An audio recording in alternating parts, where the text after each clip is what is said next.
আমি তো 10:30টার দিকে আসছি ঢাকা থেকে। আয়া ভিতরে তালা, গেটের মধ্যে যাবা গেছিলাম কি এইভাবেই তো আমার ব্যাগটা উপর দিয়ে ফেলার একটা ছেলে ঢুকে গেছে আমার গেটটা ভাঙো।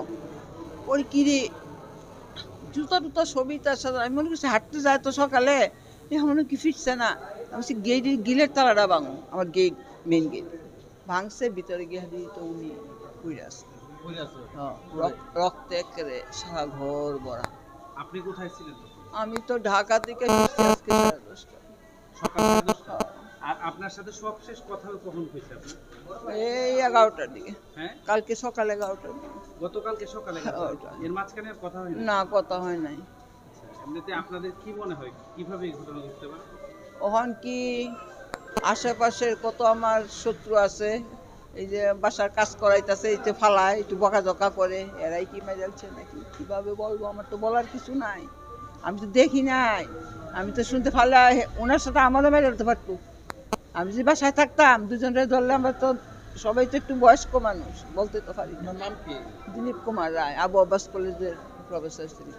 আমরা সংবাদ পাই যে আমাদের নেত্রকোনা আবু আব্বাস কলেজের একজন অবসরপ্রাপ্ত শিক্ষক দিলীপ কুমার রায় উনি তার নিজ বাসায় খুন হয়েছেন এবং তার লাশ বর্তমানে নেত্রকোনা সদর হাসপাতালে আছে।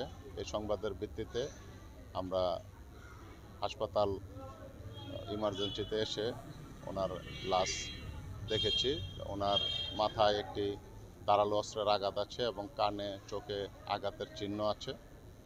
ওনাদের সাথে কথা বলে যতটুকু আমরা জানতে পারলাম উনি বাসায় একা ছিলেন। গত রাত্রে থেকে আজকে সকালের মধ্যে যে কোনো সময় হয়তো অজ্ঞাতনামা দুর্বৃত্তরা তাকে ধারালো অস্ত্রের আঘাত করেছে, যাতে তিনি গুরুতর আহত হয়েছিলেন এবং রক্ত ক্ষরণের কারণে উনি যে কোনো সময় মৃত্যুবরণ করেন। এখন আমরা লাশের সুরতাল রিপোর্ট প্রস্তুত করে তো লাশ ময়নাতদন্তের জন্য মর্গে প্রেরণ করছি এবং এই ঘটনায় তদন্ত শুরু করেছি। আমরা এই ঘটনার সাথে যারাই জড়িত থাকুক তাদেরকে দ্রুত আইনের আওতায় আনব। একটা কথা বলি যে লাস্টে কি উদ্ধার করে আপনার হসপিটালে এনেছেন না পরিবারের লোকজন?